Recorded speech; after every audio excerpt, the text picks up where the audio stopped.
透明にも青い世界線のこう統一感を出すみたいな、飴ならではの美しさも意識して作ってます。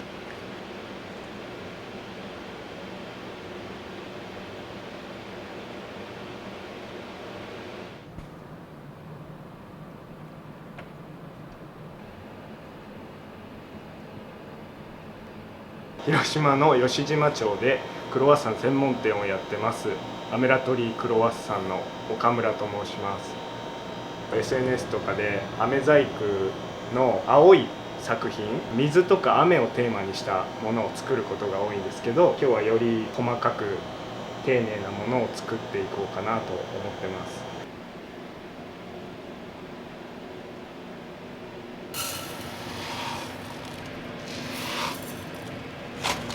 これが基本の原料ですか？そうですね、基本これっていう感じですね。グラニュー糖とか上白糖とか家庭で使うやつあると思うんですけど、あれより甘みが少なくて、で湿気に強いのでベタベタしにくくて、作業性がいいので、飴細工に適してるっていうところと、あと透明感がすごい高いんで、ガラス細工みたいな綺麗な透明感が出るのでこれを使用しています。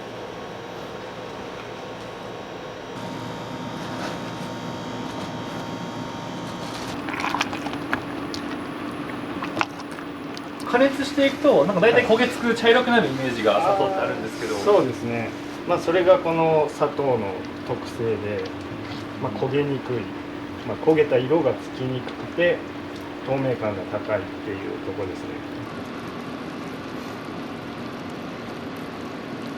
中が透明みたいなここで止めてバーナーで炙って表面の泡を壊すみたいな、より透明度が上がってくる。球体の氷を作る型で球体の透き通った飴を作ってます。塩ビシートで作った型にも流します。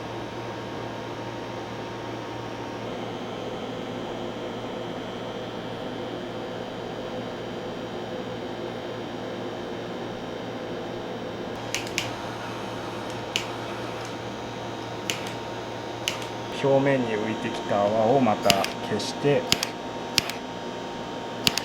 結局泡があると光が屈折して透明に見えないっていう飴を着色しますね。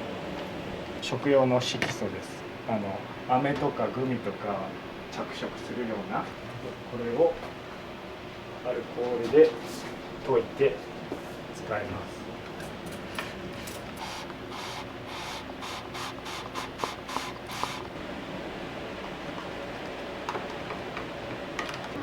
ちょっと入れて混ぜて、ちょっとずつ着色するんですけど、青だけだとケミカルな青さになっちゃうので、少しだけ赤を入れてちょっと自然界にありそうな色にするようにしてます。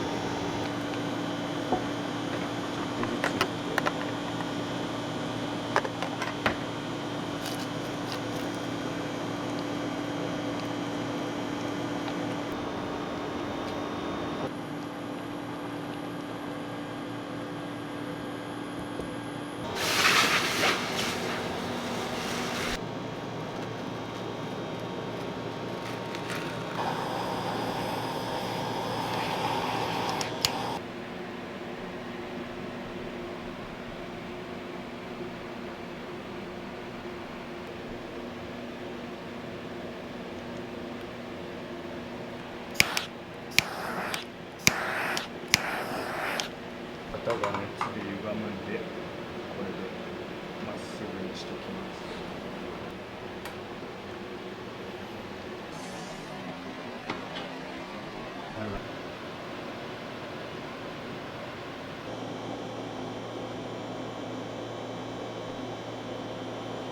これを一回捨てて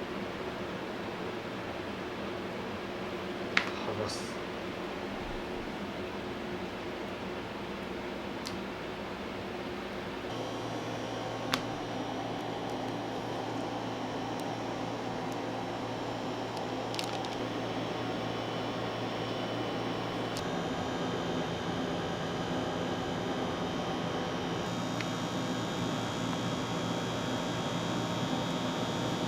ちょっとだけブルーを入れて青みがかった透明にして使うようにしてます。統一感を持たせるっていう、透明にも青い世界線のこう統一感を出すみたいな。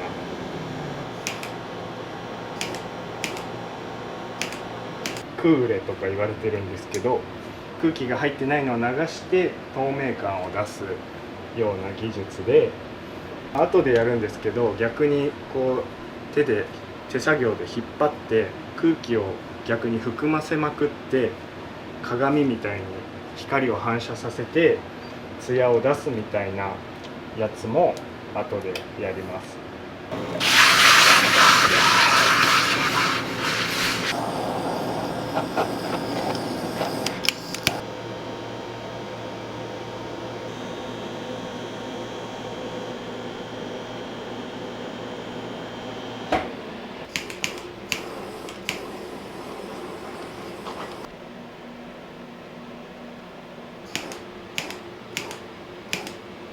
やけどしないように布の手袋とゴム手袋をします。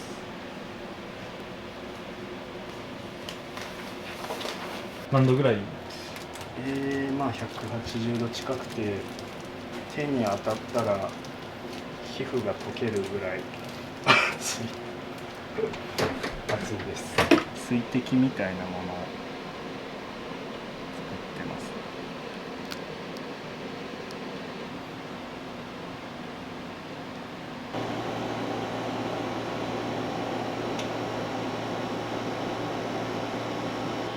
固まりかけで跡をつけます。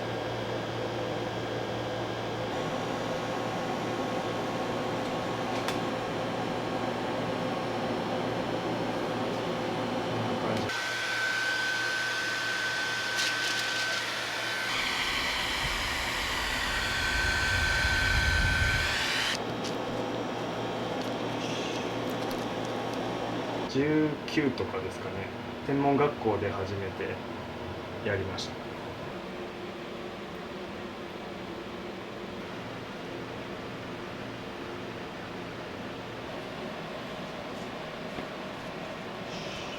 ょっと緑の飴を溶かして葉っぱを作ります。で、製菓学校、パティシエの学校に行って、で、パティシエの仕事の一環として飴細工も勉強したっていう感じです。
ホースの中に飴を絞り入れます。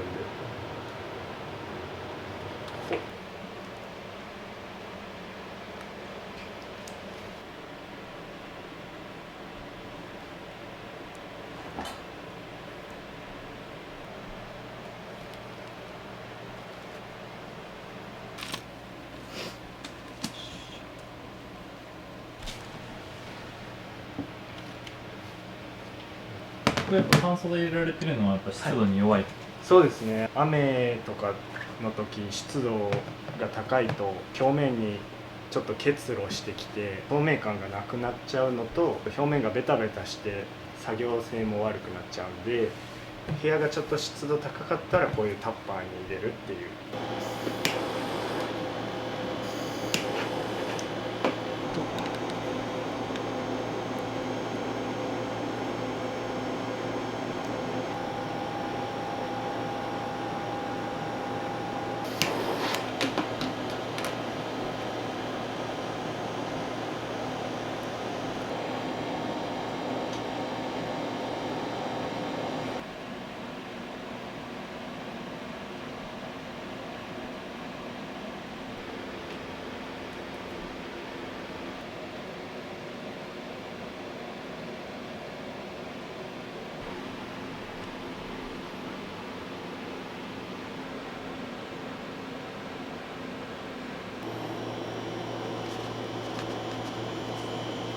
グラニュー糖を2割ぐらい入れてます。グラニュー糖の方が光をよく反射するんですよね。水を少し入れてこれを火にかけます。今回水を入れてて混ぜなくても焦げにくくなるように水を入れてるのと、水を入れて沸騰させて少しずつ水分を飛ばして温度によって飴の状態が変わるんですよね。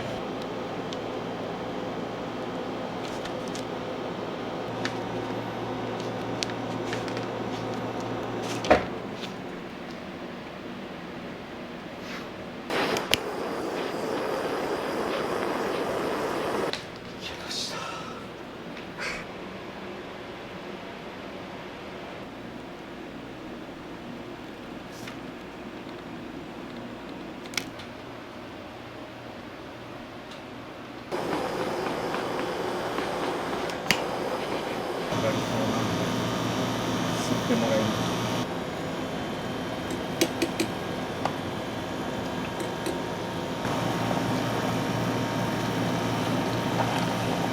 これもちょっとだけ赤を入れます。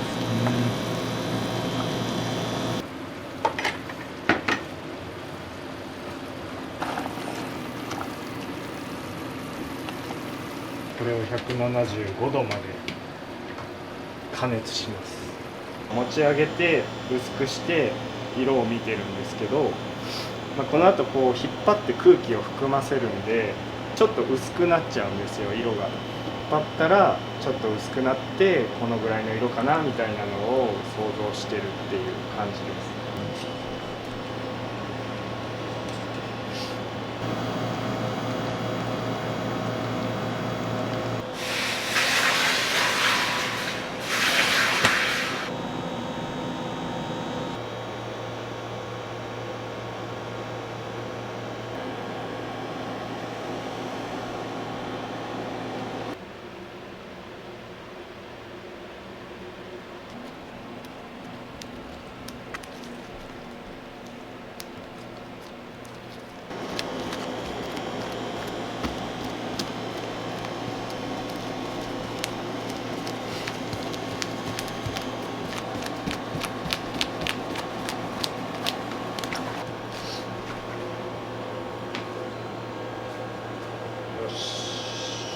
保温しながら熱い状態を保って形を変えて、冷めたらカチカチのキャンディーになるっていう感じなんで、保温しながら作業します。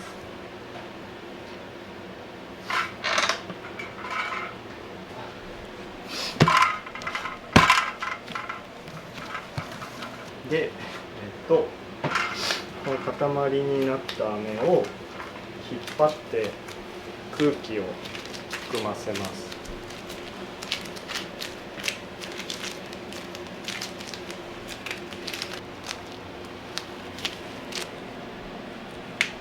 こうやって引っ張って折りたたんで、今はこう透けてるんですよね。透き通ってるんですけど、空気を入れることで光を反射するようになって、それが鏡みたいな艶に変わるっていう感じです。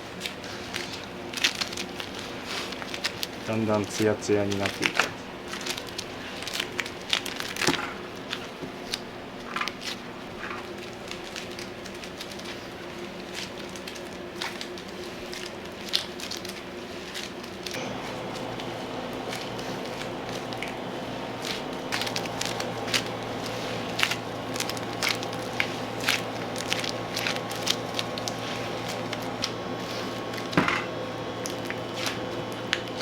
こんな感じでこうツヤが出るんですよね、キラキラの。こ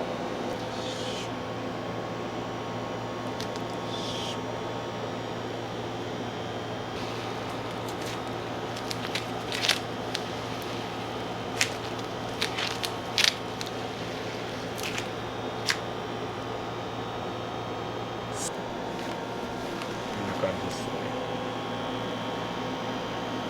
ポンプで飴に空気を入れてちょっと軽い球体を作るっていう感じですかね。よっ。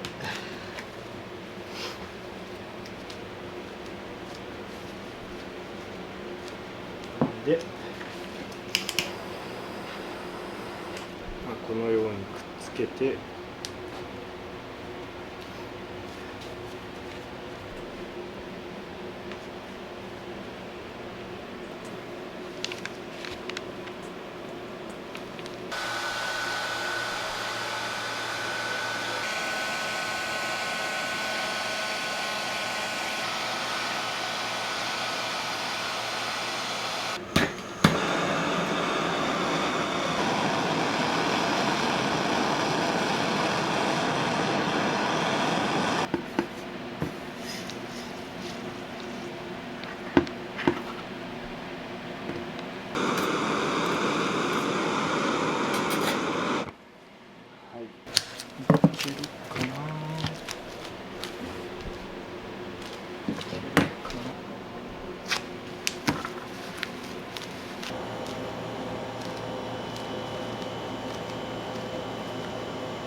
巨大キャンディーですよ。よし。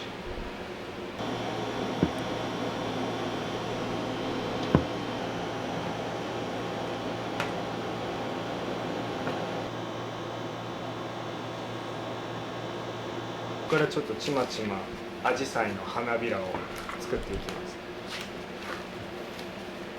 150枚ぐらいですかね。形を作った時にちょうど固まらないとツヤが残らないっていう感じなので、すごい硬さの調節が重要なんですよね。4枚で1個ですね。でもやっぱ細かいこういう手数が多い細かいものの方が細工って感じの仕上がりになるんですよね。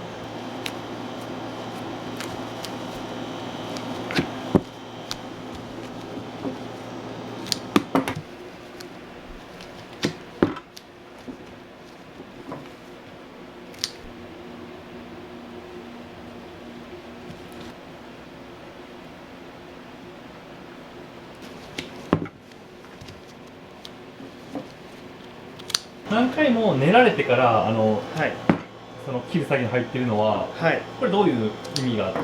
この花びらはすごいちっちゃいんでサイズが。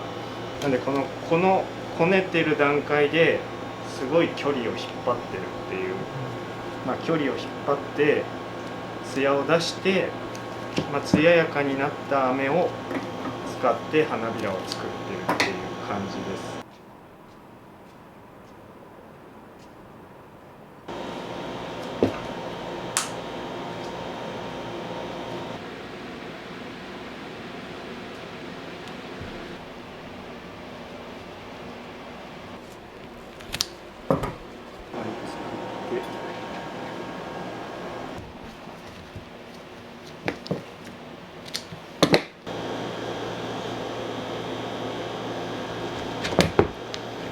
これをくっつけますね、今からね。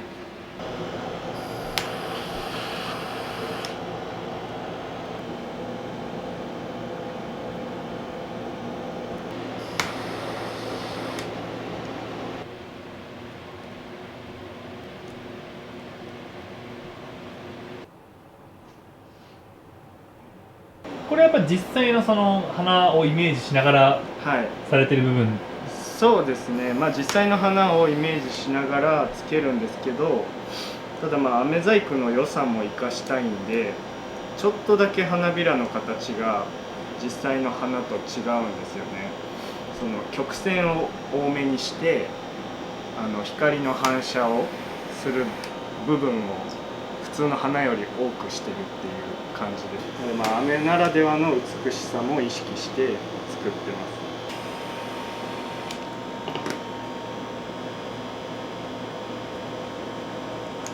花の中心のなんていうんですか、めしべおしべみたいなところを、まあ、透明の飴で表現したような感じでつけてます。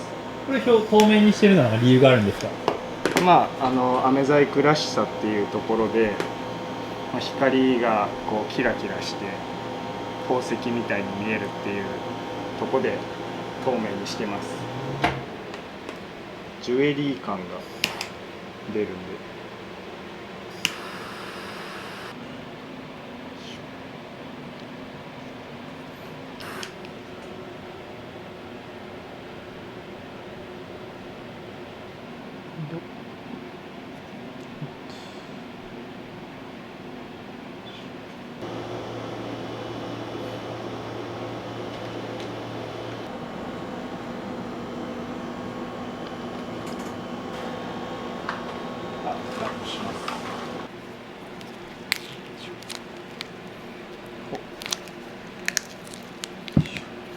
今こんな感じで泡だらけなんですけど、これバーナーで炙ったら透明感が出る。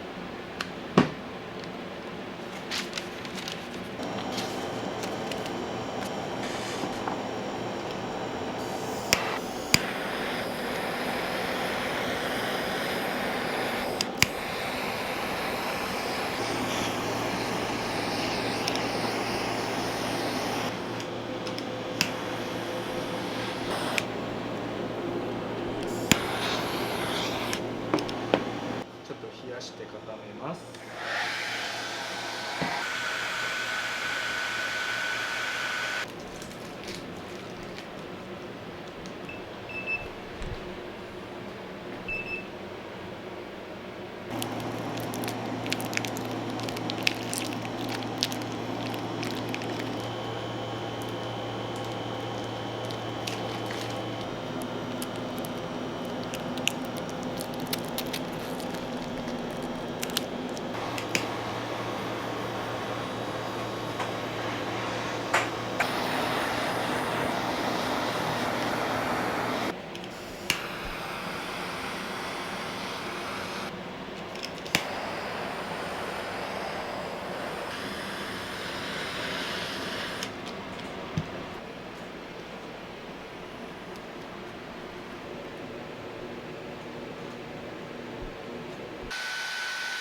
溶かし具合が結構重要で、溶かしすぎたらもう結構壊れちゃうんで、なんで優しく必要なとこだけをしっかり溶かしてるっていう。はははははは。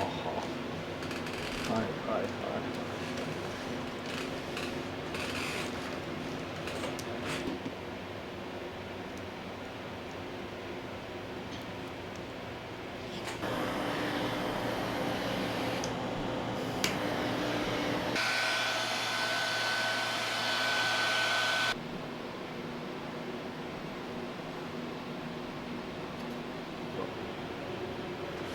悪くないですね。こうか。いいね。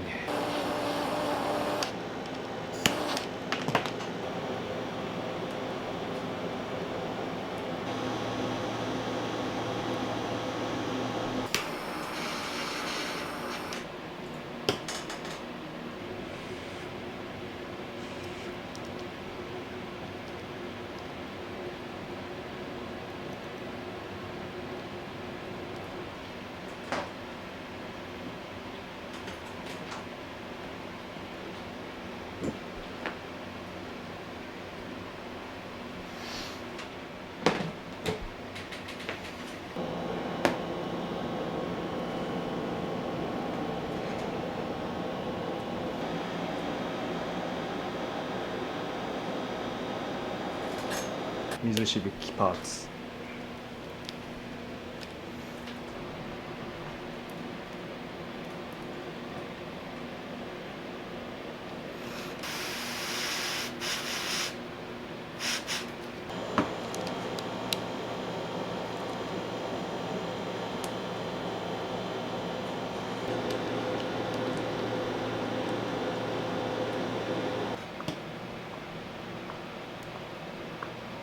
グレイト、計画通りといったところでしょうか。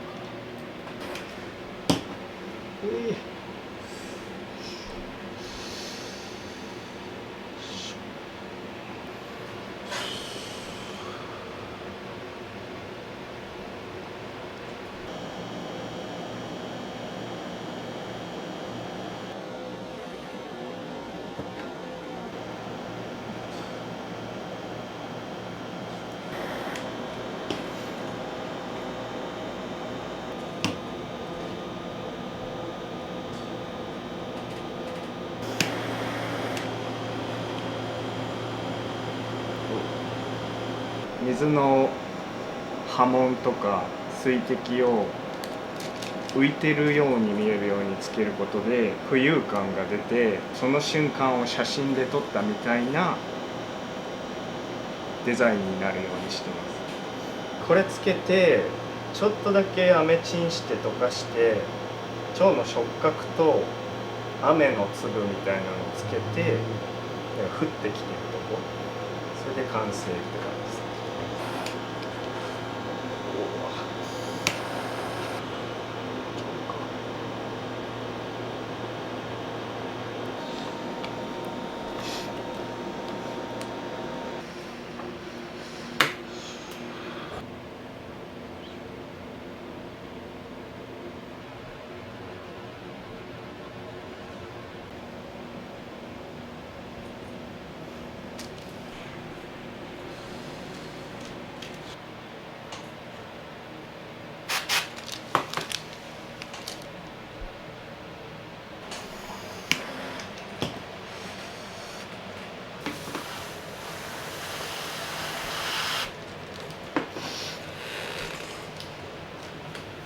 できました。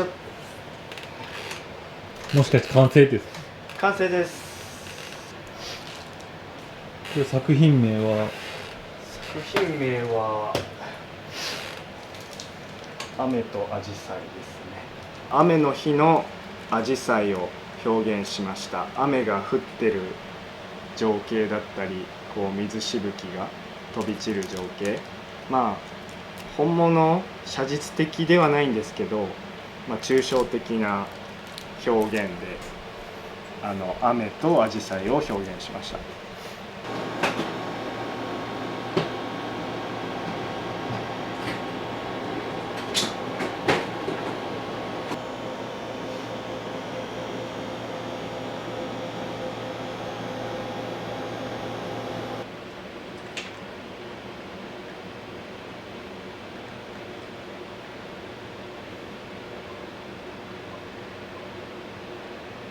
お店の PR があれば最後にお願いします。はい、広島の吉島町でクロワッサンを今全力で情熱を注いで作ってます。この飴細工にすごく情熱を注いでいたんですけど、今まではその情熱を今クロワッサンに一点集中で注いでるところで、よければ、多くの人に味わっていただきたいなと思ってます。購入は吉島町の店頭で販売しているのと、通販もやってますんで、全国に冷凍配送でトーストで簡単にリベイクして焼きたての味が再現できるようなものもやってますんで、よかったら食べてみてください。詳しくは概要欄からご覧ください。今日はありがとうございました。ありがとうございます。